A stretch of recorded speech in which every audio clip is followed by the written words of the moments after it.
single day from now on. And you can see there the sun is on the left. You can see the small black dot, which is just to the right of center of the sun. That is the tiny orb of Mercury. Mercury, you now know so many interesting and fascinating facts from slew astronomer Bob Berman. You'll be able to tell all your friends. Now, you may be asking yourself, what is that large round thing to the right of the sun? Well, that's our second sun. I don't know if you knew that we had a second sun, but there it is. It's normally hidden from view. NASA and other organizations, they usually hide that stuff away from us. They don't tell us the truth. But What's up guys, it's JT here at X Science, and the video clip I have just shown you is just another concrete solid evidence that something big is coming to us in the sky, and it will look just like a second sun. And NASA is hiding everything from the public. Why am I so sure? Well, because the guy in the clip is astronomer Paul Cox. Who is Paul Cox, you ask? He is English, and he hosts many shows about astronomy, including practical astronomy with Paul Cox, and he manages most aspects of sleuth engineering.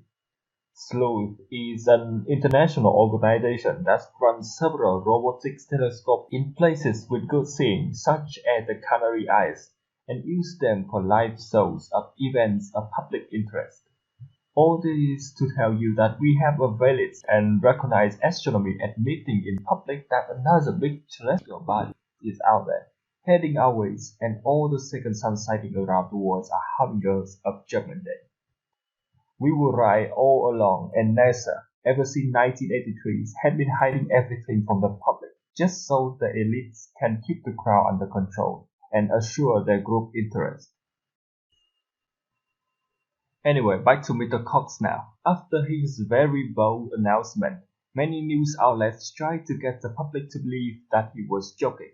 They call it a dry British humor done in a deadpan way with only one or two sentences.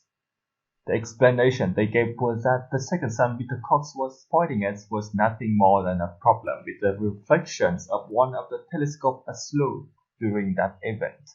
Oh, for your information, that event was broadcast live and it was the chances of Mercury. Back to the debunk that everything was a joke. I want to show you this following footage and you can tell me whether or not it is one.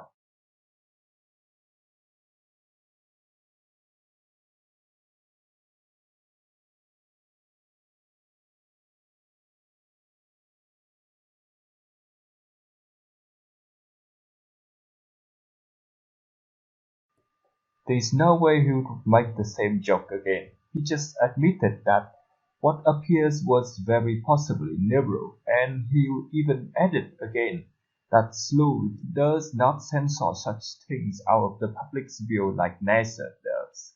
Also, I have to add that sleuth has a global network of observatories, and one of these observatories is located in Chile.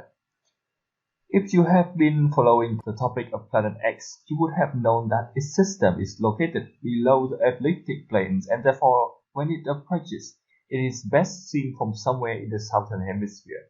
In other words, sleuth is very well equipped to spot the inbound system of Planet X, and there is no humor here. There's no point to make the same jokes about NASA twice in one show in such a dry manner.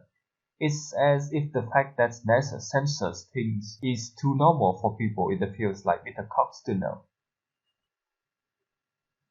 Now you see, Paul Cox is not the only scientist to have talked about Planet X. In fact, since before modern time, astronomer has already calculated that something big is lurking in the darkness of space out there, causing the distorted orbit of the gas giant Uranus and Neptune. One of the most renowned astrophysicists of the last centuries also approved the existence of an incoming system of celestial bodies. I don't know if you have heard of Carlos Mundo Ferrada. He is very well known for having calculated correctly many natural events on Earth and in space. For example, in January 1939, he forecasted that there would be a disastrous earthquake in Chile on the 24th of January of that same year.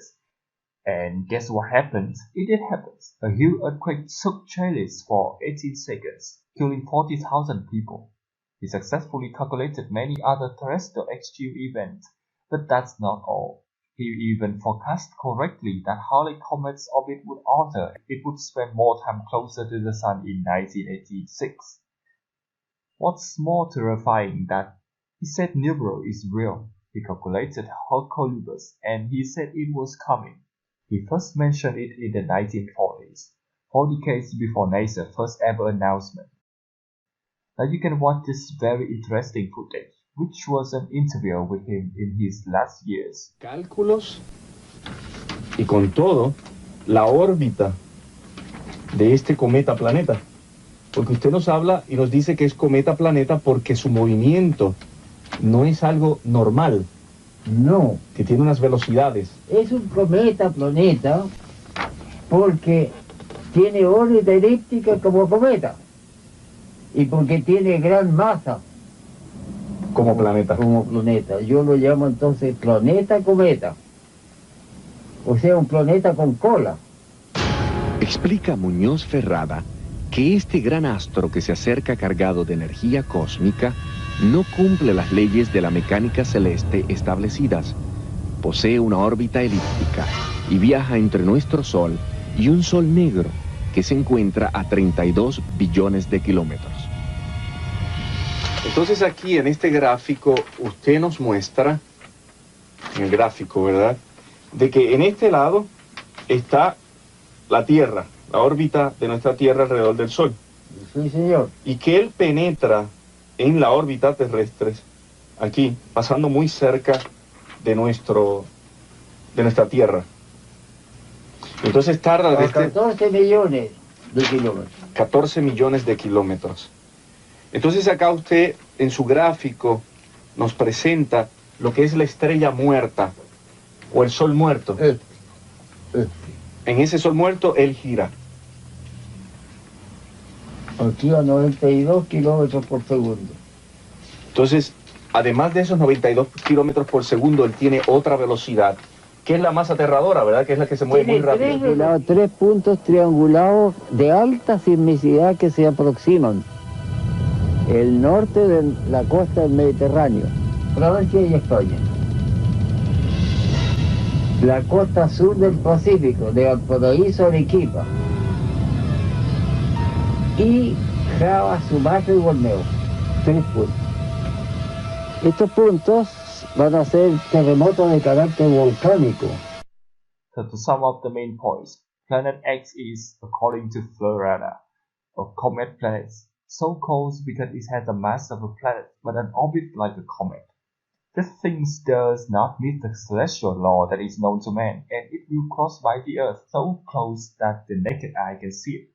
Mr. Farada also calculated 3 major earthquakes points when Hercules arrived, which are the northern area of the Mediterranean, the southern area of the Pacific, and Java, Sumatra.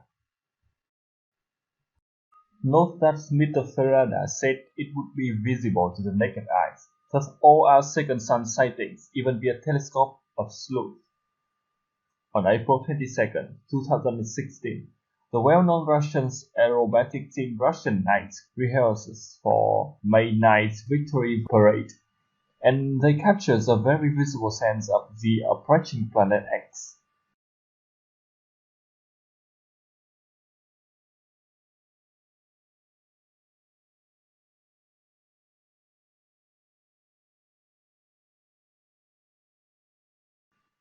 Just a bit more than 1 week after these sightings, the Norfolk Sky Team, which was facing southwest, captures again the system of Planet X, this time even with chases of debris fields of iron oxide surrounding it.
On the exact same day, the Sonia's observatories in Brasileiros captured the object.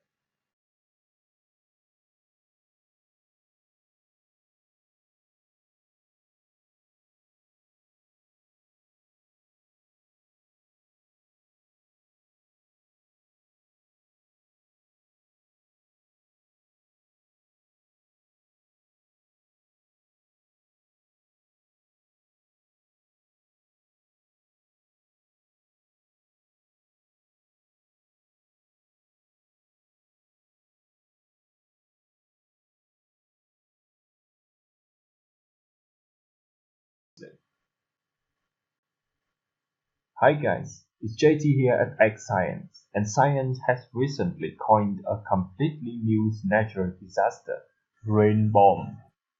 Basically, it's a burst of downpours which happens when a cool heavy column of air sinks suddenly in the middle of a storm. This downdraft pulls the water droplet down with it with tremendous force. The effects of climate change have caused the upper atmosphere to warm to the degree that it holds much more moisture, which builds up until it meets cold dry air, creating a massive and unstable system.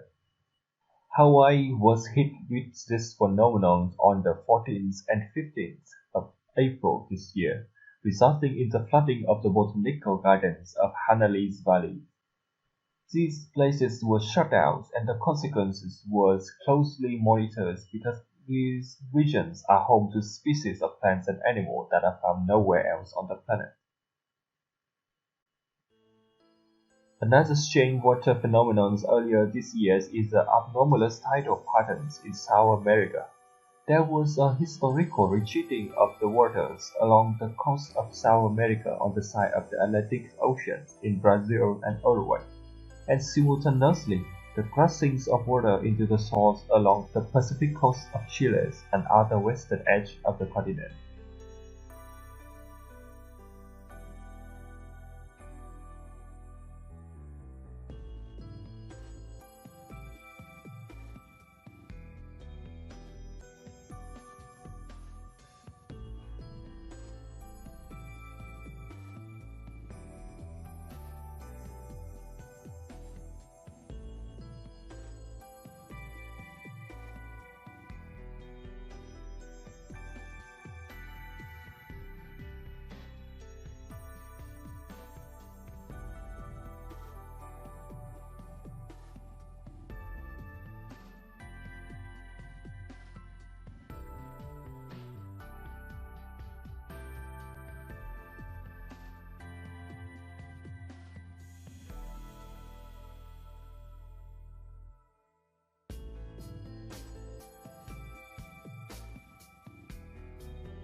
Now moving a little bit back into the past, and we arrive at the record low water level of the Mississippi River in October 2017.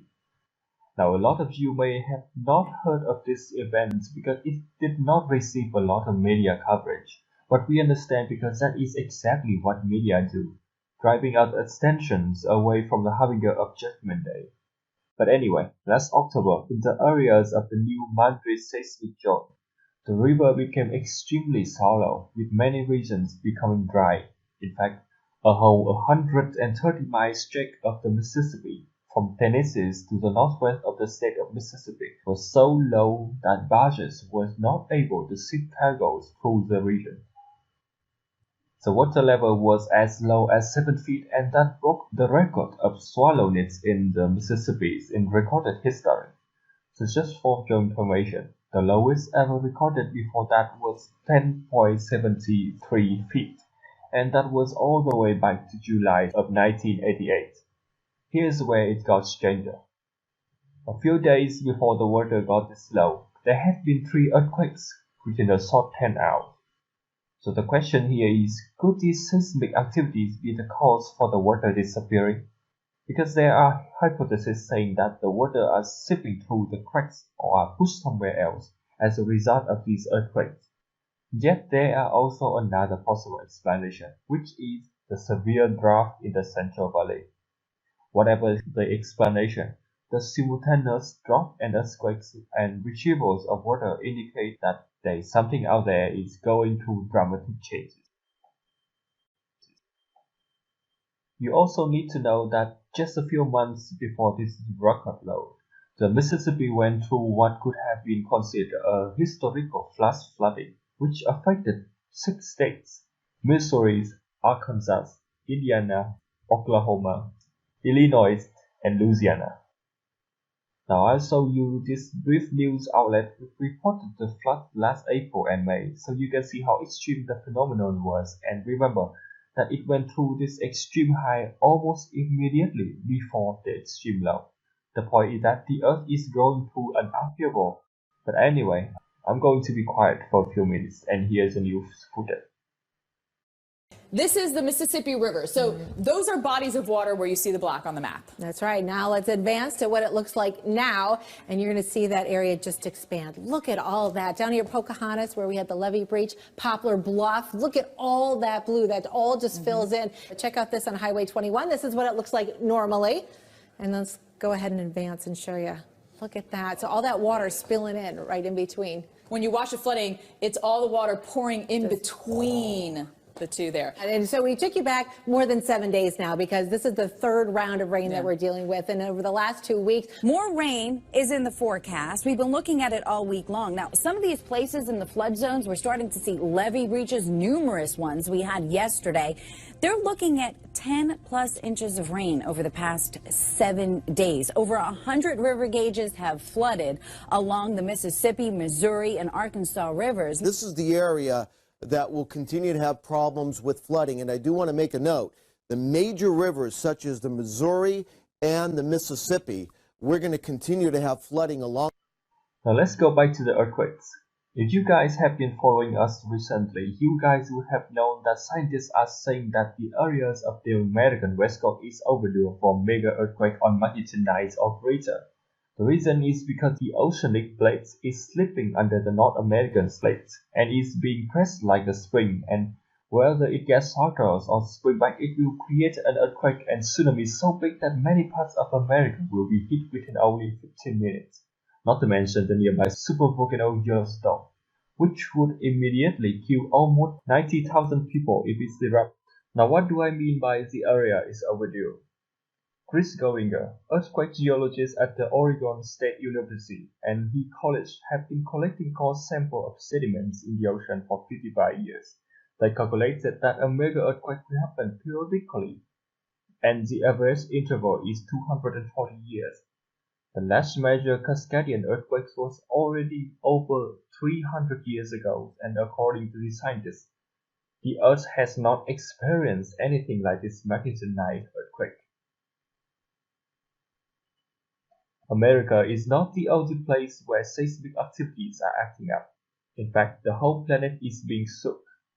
If you visit the website earthquakecheck.com, you'll be surprised to discover that a staggering number of almost 21,500 earthquakes have hit the Earth in the past 30 days. That's more than 700 a day. In July, when Kilauea of Hawaii was erupting, a record 800 earthquakes per day were recorded on Hawaii's Big Island. Now, the largest earthquake in the last years was the one in Chiapas, Mexico. If you still remember, this quake hit Mexico on September 8th of 2017. It was magnitude 8.1 at the center and 7.1 in Mexico. Now watch these videos of how horrible it was.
You see how the building almost collapsed and how the meter flagpole shook. There was 370 casualties in total. A bit further back into the past, and you probably still remember the magnitude 6.7 earthquake that hit Ecuador in April 2016. You see, the earthquakes were only magnitude 8. A magnitude 9 one would cause tsunami as tall as 30 meters. The tsunamis in Japan in 2011 was only 6 meters tall, and it already killed dozens of thousands of people and triggered a nuclear disaster. Imagine what a 30 meters tall tsunami that hits after 50 minutes can do to the west coast of America.